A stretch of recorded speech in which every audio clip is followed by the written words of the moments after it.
listen close. This is your brain on skills, listen close. And how we represent the real, listen close. This is your brain on skills, listen close. And how we represent the real. Yeah. Definitely represent the kind, the vibe. All right, so Ring Champs conducted this interview with Ryan Garcia. I thought it was a modest interview. I didn't think much of it. And, I thought, it was interesting when he started talking about his mental health, kind of like Tyson Fury. He was explaining Ryan Garcia how that affected him, and he had other issues. He's not the only boxer that's going through that. There are many boxers who don't talk about mental health. So the fact that he's struggling with mental health is, nothing new or nothing that we haven't seen in boxing before. But I feel like in the interview, they weren't really asking him the tough questions.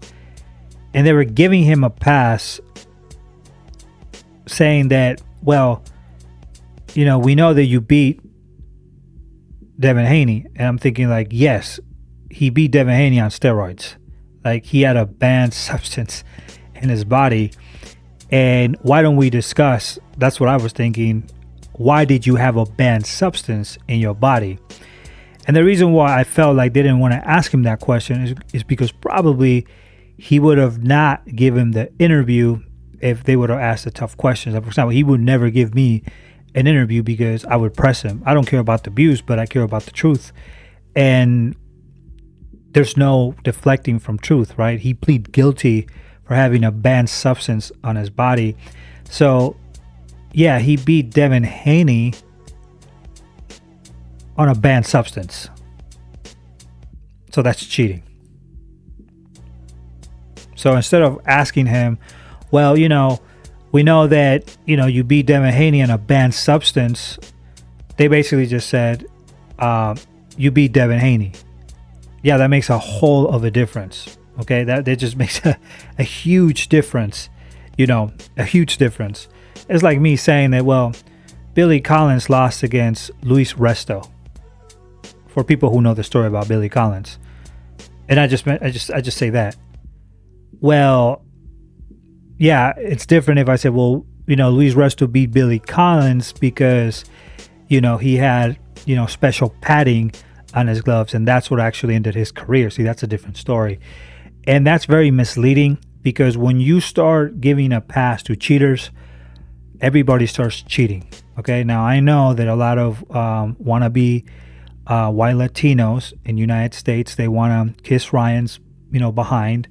They want to be just like Ryan. I understand they want to defend him. But listen, if you're a Latino and you're a person who doesn't take any banned substances, you're a clean person or a clean fighter, and this guy is getting a pass for doing whatever he wants, you're not going to get that pass if you're more brown skinned than he is. You're not getting that pass. He's getting a pass, but you're not getting that pass. And they should have suspended him at least for 2 years, not 1 year, but at least 2 years, because he was compromising somebody else's health. See, when you cheat, you compromise somebody else's health. Okay. And then the excuse is, well, Ostarine, there was just so little in the system, right? It didn't make a difference. Well, why was it in his system? Like, why did Ryan Garcia have Ostarine in his system?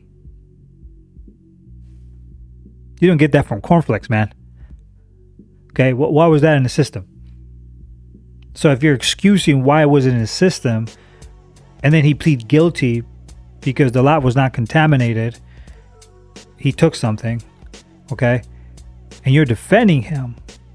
So that's outside of boxing. You're defending Ryan Garcia not because he cheated, because he cheat. That's a cheat.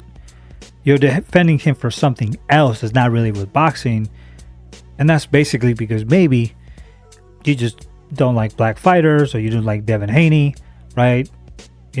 That's probably what I'm thinking, because otherwise you should be condemning an attitude like that. But not a lot of people are men. Nowadays, there's a lot of people who are not men, and they're not willing to confront the truth. Okay, but I felt like they should have pressed it more on the cheating question, because you can't get away with that, man. Otherwise, you're giving a pass to other boxers to do the same thing as well. Okay, if you cheat, you're a cheater. That's it. Okay, once you get caught with something, you are a cheater. Doesn't matter. It doesn't matter the excuses. It doesn't matter what you say. You were caught cheating. That's it. You beat Devin Haney and you cheated. But we don't mention that. Then it just seems, for people who don't know boxing casuals, that, you know, Devin Haney lost against Ryan Garcia. And then Devin Haney was crying about cheating, or he was crying about something. And now Ryan Garcia is giving him the opportunity to beat him again. Well, he didn't beat him if he was cheating. And if he did beat him, he beat him cheating. I hope a lot of Latinos, man, I hope Latinos, they don't cheat and they don't defend these sort of fighters, man. I know that, you know, you want to defend the white-skinned Latinos. I know they don't do the same thing for the David Benavidez and other boxers as well. But I hope you're not defending this sort of attitude, because that's really disgusting if you're doing that. Honestly, you're a disgusting human being if you defend a cheater. I mean, that's nasty. And don't give me this bullshit about you being, you know, Christian and gracious when y'all saw Devin Haney getting whacked. Okay, y'all were celebrating, you know, and doing all this bullshit. You know, like Ryan Garcia was the Messiah, and then he was caught cheating, and then you defend a cheater. I'm not going to talk. It's just, it infuriates me, man. It's disgusting. It's really nasty. Really nasty. Anyway, give us a like, subscribe, become part of our community, and we'll see you next video.